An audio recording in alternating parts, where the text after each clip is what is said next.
कोई मुझसे जबरदस्ती इस्तीफा नहीं ले सकता। पश्चिम बंगाल की राजनीति में आज भूचाल आ गया है। जो ममता बनर्जी कभी हार मानने को तैयार नहीं थीं, आज उन्होंने चुनाव नतीजों के बाद पहली बार मीडिया के सामने आकर अपनी चुप्पी तोड़ी है। बंगाल विधानसभा चुनाव 2026 के नतीजों ने सबको चौंका दिया और ममता बनर्जी को अपनी ही सीट भवानीपुर में हार का सामना करना पड़ा। लेकिन इस हार के बाद दीदी का तेवर जरा भी कम नहीं हुआ है। उन्होंने साफ कह दिया है कि वो राजभवन जाकर इस्तीफा नहीं देने वाली हैं। उनके चेहरे पर गुस्सा और सिस्टम के खिलाफ नाराजगी साफ दिख रही थी। ममता बनर्जी ने प्रेस कॉन्फ्रेंस में बहुत गंभीर आरोप लगाए हैं। उन्होंने कहा कि मुझे हराया नहीं गया है, बल्कि साजिश के तहत हरवाया गया है। दीदी का कहना है कि बीजेपी ने चुनाव आयोग के साथ मिलकर एक गंदा खेल खेला और उनकी जीत को हार में बदल दिया।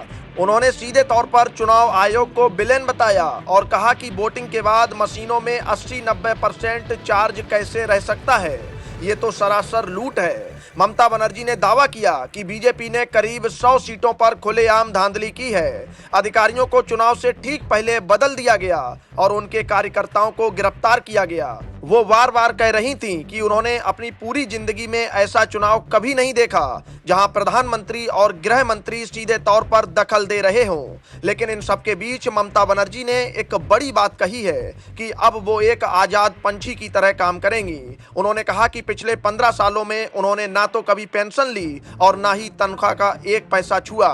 अब जब उनके पास मुख्यमंत्री की कुर्सी नहीं रहेगी तो वो आम जनता के बीच जाकर इंडी गठबंधन को और मजबूत करेंगी। सोनिया गांधी, राहुल गांधी, अरविंद केजरीवाल और अखिलेश यादव जैसे बड़े नेताओं ने उन्हें फोन करके अपना समर्थन दिया है। ममता ने बताया कि अखिलेश यादव तो आज ही उनसे मिलने आना चाहते थे, लेकिन उन्होंने उन्हें कल बुलाया है। दीदी का मानना है कि भले ही वो चुनाव हार गई हैं, लेकिन उनका जज्बा नहीं टूटा है। उन्होंने मतगणना केंद्र के अंदर अपने साथ धक्का मुक्की और मारपीट के आरोप भी लगाए हैं। उनका कहना है कि बंगाल की जनता के संवैधानिक अधिकारों को लूटा गया है और वोटर लिस्ट से लाखों नाम हटा दिए गए थे। अब ममता बनर्जी का अगला कदम क्या होगा ये तो वक्त ही बताएगा, लेकिन उनके इस बयान ने बंगाल से लेकर दिल्ली तक की राजनीति में खलबली मचा दी है। वो अब एक नई लड़ाई की तैयारी में दिख रही हैं, जहां वो बिना किसी पद के सड़क पर उतरकर संघर्ष करने की बात कर रही हैं।